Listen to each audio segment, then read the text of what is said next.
bill loosening child labor laws in Alabama passed with almost unanimous support in the state House, including House Democrats, only 3 of whom voted against it. Which side are you on? Which side are you on?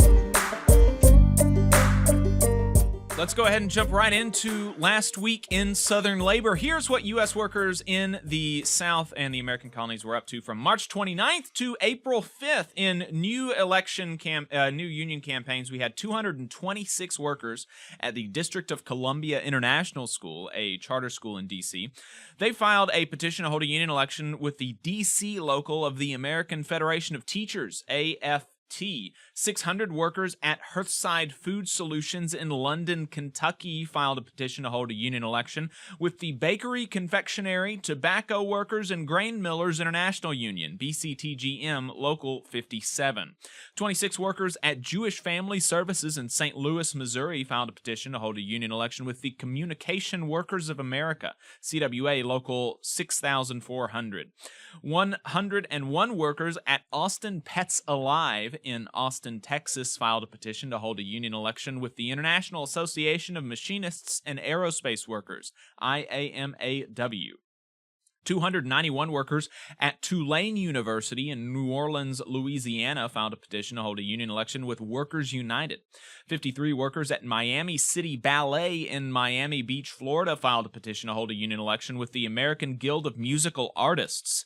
3 security guards at Kerberos International in Arlington, Virginia filed a petition to hold a union election with the Security Police and Fire Professionals of America, SPFPA, in what appears to be a raid of another union. 3 security guards at Maxent in Arlington, Virginia filed a petition to hold a union election with the SPFPA. 59 workers at Livingston Place at Southern Avenue in Washington, D.C. filed a petition to hold a union election with 1199 SEIU, United Healthcare Workers East. 20 workers at Akima Systems Engineering in Panama City Beach, Florida filed a petition to hold a union election with the IAMAW. 25 workers at Liberty Communications of Puerto Rico in San Juan, Puerto Rico filed a petition to hold a union election with the CWA. 15 security guards at Allied Universal in Tampa, Florida filed a petition to hold a union election with the SPFPA. 30 workers at Hospital Metropolitano de Cabo Rojo in Cabo Rojo, Puerto Rico, filed a petition to hold a union election with the Labor Unit of Nurses and Health Employees. 10 security guards at Martinez and Company in Tampa, Florida, filed a petition to hold a union election with the SPFPA. Workers likely pushed by their employer filed a petition to decertify the Laborers Local 12 as the union representing 14 workers at the Rogers Group in Hopkinsville, Kentucky. The employer filed a petition to hold a union election after a majority of the 16 workers at Starbucks in Springfield, Virginia, demonstrated support for unionization with Starbucks Workers United. 204 workers at Capital City Public Charter School in Washington, D.C. filed a petition to hold a union election with the D.C. local of AFT. 140 workers at Radial in Locust Grove, Louisiana filed a petition to hold a union election with the Retail, Wholesale, and Department Store Union, RWDSU, Southeast Council. In campaign updates, Republican politicians in Tennessee are urging Volkswagen workers to vote no in their union election with the UAW, scheduled for April 17th to 19th. 5,200 workers at Mercedes-Benz in Vance, Alabama, filed a petition to hold a union election with the United Auto Workers less than 3 weeks after the Volkswagen workers filed, and less than 3 months after the Alabama workers began their public campaign. If the Volkswagen timeline is any indicator, the election will likely take place sometime in early May. Hey, 5 seconds, just wanted to say that this is only possible because of our donors. If you want to see more of this, then consider donating yourself at tvlr.fm/donate. In election results, the one worker at All Point Logistics withdrew the petition for a union election with the International Brotherhood of Electrical Workers, IBEW, Local 2088, after just filing the petition last week.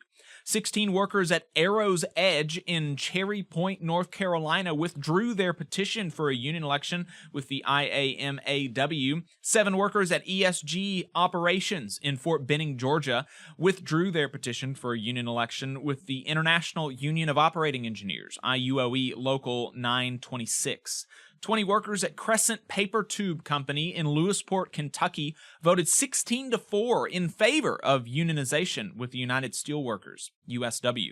14 workers at Starbucks in Little Rock, Arkansas, voted 12-2 in favor of unionization with Starbucks Workers United. 21 workers at Starbucks in Sulphur, Louisiana, voted unanimously in favor of unionization with Starbucks Workers United. 34 workers at the International Brotherhood of Teamsters in Washington, D.C., voted 12-16 against unionization with the Washington Baltimore News Guild Local 32035. 161 workers at Transdev in Arlington, Virginia, voted 103-1 in favor of unionization with the Amalgamated Transit Union, ATU, Local 689. In settlements, grievances, and unfair labor practices, last week workers filed unfair labor practice charges against Mercedes. This week, they filed charges against them in Germany as well, alleging that the company's anti-union tactics violate German trade law. In strikes and bargaining updates, UAW President Shawn Fain kicked off negotiations with Daimler, a truck and bus manufacturer, where the UAW has 7,000 members across 3 southern states, at a big rally in North Carolina last week, hitting many similar notes to the ones that he was hitting during the Big 3 contract negotiations. The United Campus Workers of South Carolina, representing workers at the University of South Carolina, held a rally to demand higher wages with a petition signed by 1,000 folks. The Kansas City residents voted overwhelmingly against giving billions of dollars to the Kansas City Royals to build a new stadium after the developers refused to agree to a community benefits agreement that would have ensured local hiring, higher wages, etc. in construction of the stadium. The Vote No campaign, led by workers and tenant groups, was outspent by the developers 50-1 and still won the election. The Biden Federal Railroad Administration announced a new rule to mandate a minimum of 2-person crews on the rails, a longtime demand of rail workers and their unions. The bill loosening child labor laws in Alabama passed with almost unanimous support in the state House, including from House Democrats, only 3 of whom voted against it. Voting in favor of the Democrats voting in favor was Marilyn Lands, the newly elected Huntsville Democrat, despite her having voiced opposition to the bill on this show before her election.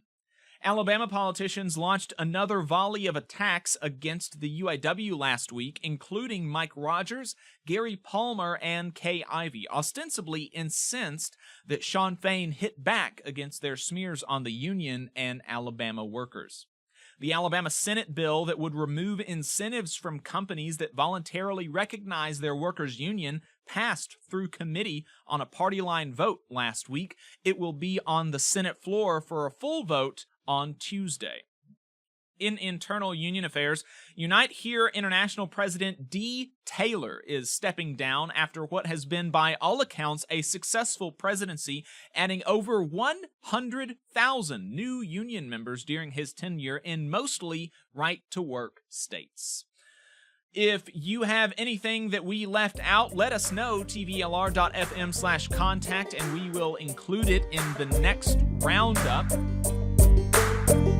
You just saw a clip from the Valley Labor Report. We are live every Saturday morning from 9:30 a.m. till 12:30 p.m. And we pride ourselves on keeping all of our content free to everybody so that we can talk to as many working folks as possible. If you support the work that we're doing, you think that it's important, you think that it's good, then consider making a monthly contribution to the project, and you can do that on our website, tvlr.fm.